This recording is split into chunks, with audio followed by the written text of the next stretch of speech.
Pirmado na ni Pangulong Bongbong Marcos ang pambansang budget para sa taong 2026. Vinito o inalis ang ilang items sa ilalim ng unprogrammed appropriations na nagkakahalaga ng mahigit 92 billion pesos pero may mga umalma pa rin sa mga natira. Nakatutok si Ivan Mayrina. Hindi tayo napapayag na mapunta sa kurakot ang salaping pinaghirapan ng bawat Pilipino.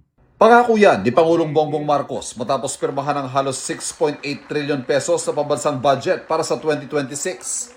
At dahil nabisong bahagi ng mga budget para sa mga nakalipas na taon ay napunta sa mga maanumalyang proyektong pang-infrastruktura.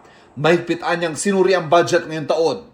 Para anya iwas kurakot, binito ng Pangulo ang 7 items sa ilalim ng unprogrammed appropriations na mahigit 92 billion pesos ang halaga. Kabilang naman sa itinera sa ilalim niyan ang pondo para sa AFP modernization, pondo para sa obligasyon ng gobyerno sa mga foreign assisted project, at pondo para sa risk management. We will not allow the unprogrammed appropriations to be misused or treated as a backdoor for discretionary spending. Its utilization is provided with safeguards and is only available when clearly defined triggers and tests are met and will be released only after careful validation.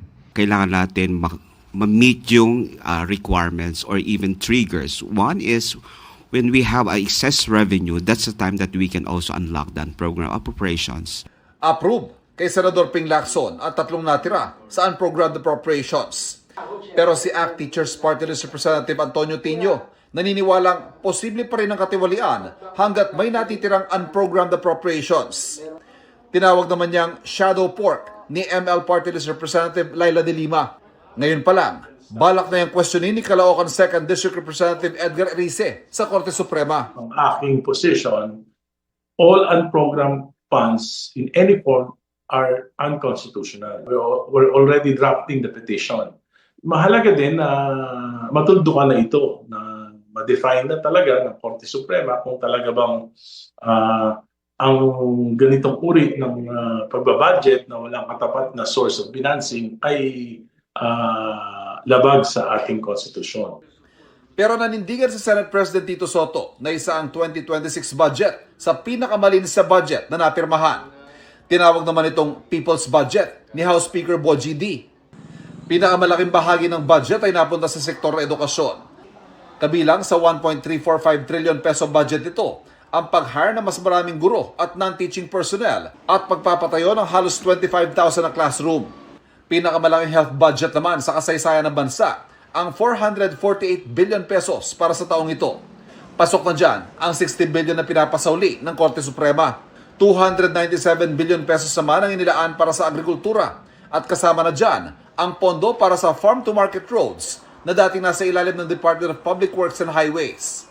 270 billion pesos naman ang pondo para sa social services, kabilang ang para sa mga ayuda. Ang ilan sa mga yan, tulad ng AIX, MyFIP at TUPAD, nagagamit umano sa vote buying at pamumulitika ayon sa ilang mambabatas ng Makabayan Bloc. Pero sabi ng ehekutibo, naglagay naman ng probisyon na hindi pwedeng makialam o mamagitan ng mga politiko sa pamamahagi ng mga ayuda. Politicians shall be barred from the distribution of any financial aid, and we shall ensure that the support reaches the intended beneficiaries without patronage. Walang bawas, walang kulang. So susundan natin yung guidelines na yan under the General Appropriations Act of 2026. Wala yan dati. So ngayon nandiyan yan. Malaking bagay ang paghihigpit sa paggastos ng gobyerno sa pagbagal ng paglago ng ekonomiya noong nakaraang taon. Ibinaba na ng Department of Economy, Planning and Development o DepDev ang mga growth targets ng bansa. Pero positibong makakabawi ang ekonomiya sa ikalawang bahagi ng 2026. Inaasahan ding maabot ang target na single-digit poverty rate sa 2028. Kaisa ninyo ako sa pagnanais na masiguro ang bawat pisong buwis ay mapupunta sa tamang proyekto at sa tunay na pangangailangan ng ating taong bayan. Magiging mas masinop, mas maingat, mas responsable kami sa paggastos ng pondo ng bayan. Mahigit 5 trilyong piso ng halos 6.8 trillion peso budget, popondohan ng buwis at iba pang koleksyon o kita ng gobyerno. 1.6 trillion pesos naman ito ang kailangang utangin. Para sa GMA Integrated News, Ivan Mayrina nakatutok, 24 oras.